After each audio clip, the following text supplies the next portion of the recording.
Alright, coming in at 15th is the Tennessee Titans. There you go. You can see the little logo there.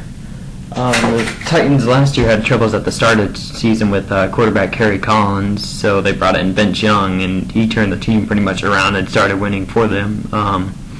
Young will be back as a starter next year, along with hopefully running back Chris Johnson. The Titans should be for sure a playoff team and a good team to watch, but key losses on the defense like Kyle Vanden Bosch and Keith Bullock may hurt their chances down the road against big-time teams like the ones in the division, which actually, number 14 is another one of the division, and the Texans.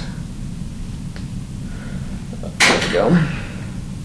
They will have Matt Squaw returning as the quarterback and wide receiver Andre Johnson as well. The Texans' offense will be the thing to watch, as they have tons of great players like Owen Daniels and stuff, Steve Slayton. For the defense, as well as some key players that will help the Texans do pretty well off season, like Mario Williams. Coming in at 13th, the Falcons, who had an okay-ish year last year.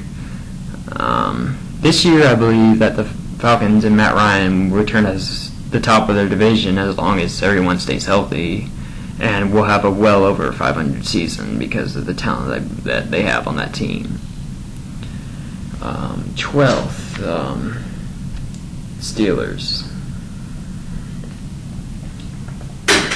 which, jeez, what an off season for them. I mean, you lost Ben Roethlisberger's your pretty much key, and then your tackle you lost due to injury will really hurt you guys in the long run. But I'm actually really shocked they got this high ranking without Big Ben. But they will still have their power defense with Jerome Harrison and Troy Polamalu returning. And offensively, we'll still have Hines, Ward, and Miller, so I guess there's some targets for Brian Leftwich to throw to while Ben Roethlisberger's gone. But losses from Santonio Holmes, their Super Bowl MVP, and Nate Washington the year before that will hurt their chances big time. But yeah, they were number 12. Falling just shy of the top 10 are the Bengals. There you go, Bengals. You get your little stripes there. The Bengals, who lost Chris Hendry to a tragic death, and then they lost wide receiver T.J. Houshmandzadeh. Will hope to rebound this year once again, as they hope the divisional champs again. Palmer, now pretty much fully healthy, I believe will lead the team to a very well season with his wideout Ocho Cinco. But there apparently was an arrest of Cedric Benson, I heard. I'm not sure how that one worked out. I haven't heard anything about that yet. May hurt them on the ground, but if he's there, that'll be a big addition, because they got a new addition to their team with T.O. Terrell Owens. Jesus. So it'll be a big-time show-off show there in Cincinnati. So I think that'll be a fun team to watch. They'll have a lot of exciting celebrations planned out. Alrighty, now here we go. We're at the top 10. So coming in at 10th place is New York. New York Giants, who failed to have a playoff season after winning the Super Bowl this past the year before. I believe Manning and company will rebound this year with the help of new acquired Antoine Roll, and will be a very high playoff contender. But injuries to their team may hurt their chances. Brandon Jacobs had some shakeups, and we're gonna have to just see how it goes. There's not really big new additions to the Giants, really. Coming in at number 9, the Pats.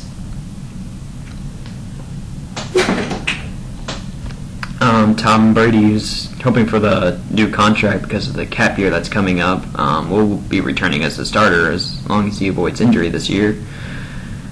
He will be a good player again, like he was when he had like the 50 touchdowns. Helping in this year are Randy Moss and Wes Welker as key targets for Brady, and the pretty much the entire defense will be returning. But retirements and new faces may make the defense a little less powerful, but I believe they will still have a pretty productive season and be a very good, powerful playoff contender in the end. Number 8, Chargers.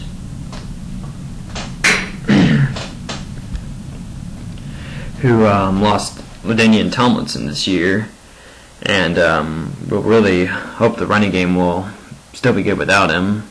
Rivers is still the QB, and if you watched NFL Network today, you saw that he shaved his head off for some reason. And then Antonio Gates, your tight end, will return.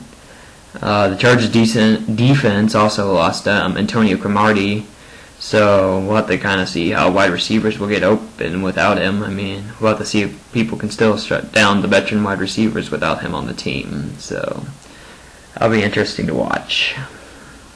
Coming in at number 7 are the Green Bay Packers.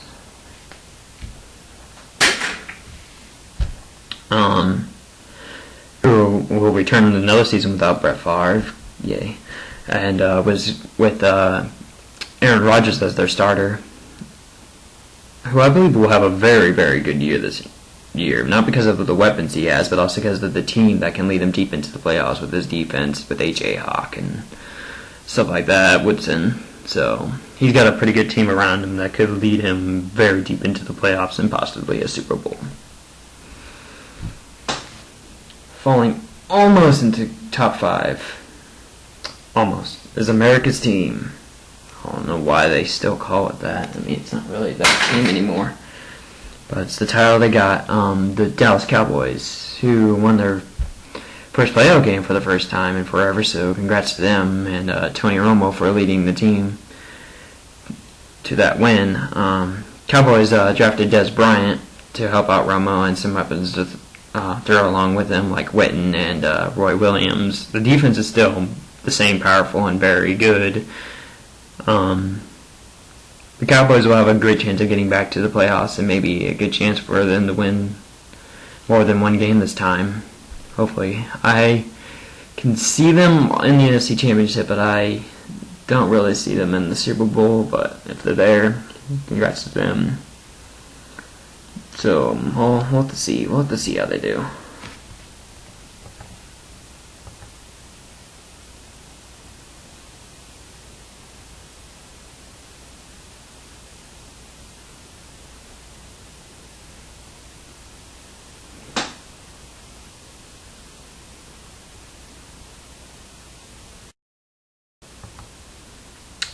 Okay, top 5. Here we go. Fun time. Number 5, Jets. No Jets fans, I will not do the chant for you. You can do it yourselves. These Jets will actually be a very powerful and deep playoff contender this year with Sanchez returning as also key additions to their team like LT and Jason Taylor will be on the team. Antonio Cromartie from the Chargers will be joining the team because the Jets, the number 1 defense, actually ranked in the NFL this year. And they also got Antonio Holmes, the Super Bowl MVP, who will spark that offense to pretty much the next level. So this team will be a very good team this year and will be crazy good, I believe. But we'll have to kind of see how they do. They do have a kind of tough schedule for them, but I believe they will still have a well over 500 and a deep playoff team and a possible Super Bowl running this year. The Vikings. The Vikings. The Vikings. Can't get enough of the Vikings, can we? Alright, Vikings fans, don't get too excited if you guys don't have you-know-who next year. This ranking probably drops way down. But believe me, even without Favre, you guys will still have one of the top offenses and defenses in the NFL this year. Your defense, by the way, actually was ranked 2nd in the NFL behind the Jets, who I just named. So that's good for you guys. The Vikings, if they had the Brett man, will have a great chance, I believe, of making it to the Super Bowl. where he could have a great chance of winning for once, what he's been pretty much, I believe, continuing to play for. I mean, he's kind of doing what John Elway did. Number 3, top 3, the Ravens.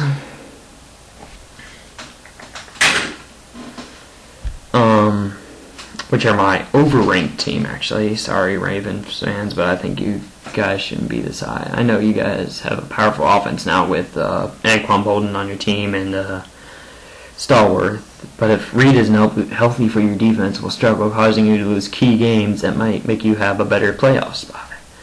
So that's just the truth. That's how it is. I'm sorry, it's this way.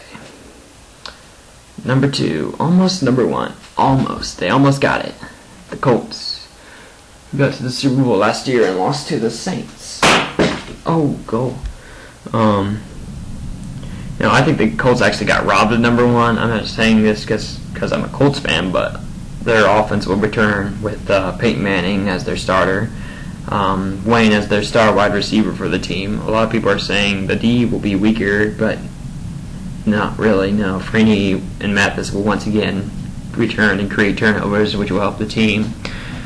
Now, I know I'm a Colts fan, people, but trust me, I'm an all-around NFL fan, and I'll watch any game, anytime. But week in and week out, I will cheer for the Colts, but trust me, I'm an all-around NFL guy. Okay, number 1.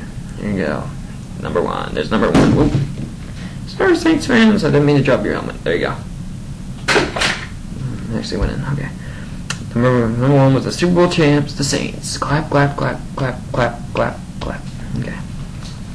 Now, the Saints are going to have pretty much the same team as last year. Their only really loss was Fujita, so they will have all their Super Bowl people pretty much returning. I can't honestly see them in the Super Bowl again, but you never know. This team, I believe, will have a very well-off year and make a deep playoff run again, but we'll have to wait and see what will happen with Breeze and Bush and all them, Colston on their offense, and then the defense pretty much simply the same. So we'll see if they can make it back there, and if they get back there, if they can win it.